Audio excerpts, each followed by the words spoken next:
আজ দুপুর থেকেই বৃষ্টি হচ্ছে, তো চারিদিকে এত বৃষ্টি হচ্ছে, তো সেই জন্যে ভাবলাম একটা তিরপল নিয়ে এসেছি। তো তোমরা অনেকেই কমেন্ট করে বলেছো যে দিদিভাই তোমার রান্না করতে কষ্ট হচ্ছে, তো আমার সেই জন্য আজকে আমি একটা তিরপল এনেছি, উপরে দিয়ে দিচ্ছি। তো আমার এই কষ্ট দেখে তোমাদের এতটা খারাপ লাগছে, সত্যি আমি ভাবতে পারিনি যে আমার কষ্ট চাইতেও যে তোমাদের এতটা খারাপ লাগবে। তো সত্যি অসংখ্য অসংখ্য ধন্যবাদ আমাকে এটা বলার জন্য। আমার এই কষ্টটা যদি আমার বাড়ির লোক দেখতো তাহলে হয়তো এতটা কষ্ট হতো না। তো সত্যি তোমাদের ভালোবাসায়, তোমাদের সাপোর্টে মানে আমার এতটাই আনন্দ হচ্ছে, মানে কষ্টটা তো কষ্ট মনেই হচ্ছে না। তো এই যে দেখো আমি এখানে সেদ্ধ করছি, তো কী সেদ্ধ করছি সেটা বলবো না, তোমরা বলো। তো তোমরা আমাকে সাপোর্ট করো যাতে আমি নিজের পায়ে দাঁড়িয়ে একটা রান্নাঘর করতে পারি।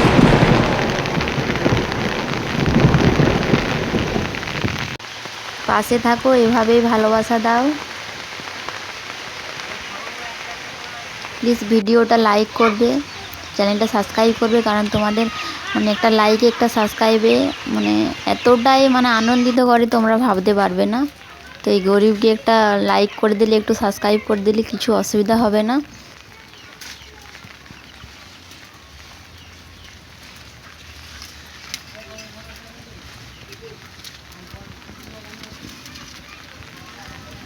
আগে তালপাতা দিয়েছিলাম, এখন তিরপল দিলাম, হয়তো আর জল পড়বে না।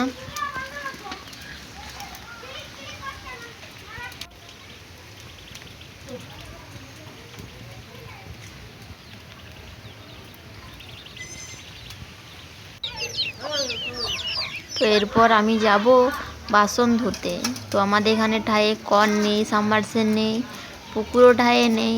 তো আমি বাসন ধুতে যাব, অনেকটা যেতে হয়। বৃষ্টি পড়ছিল বলে দুপুরে খাওয়া দাওয়ার পর বাসনগুলো ধুতে পারিনি।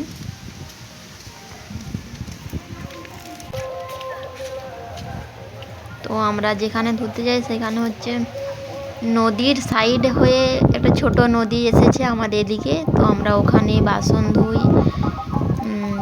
চান করি।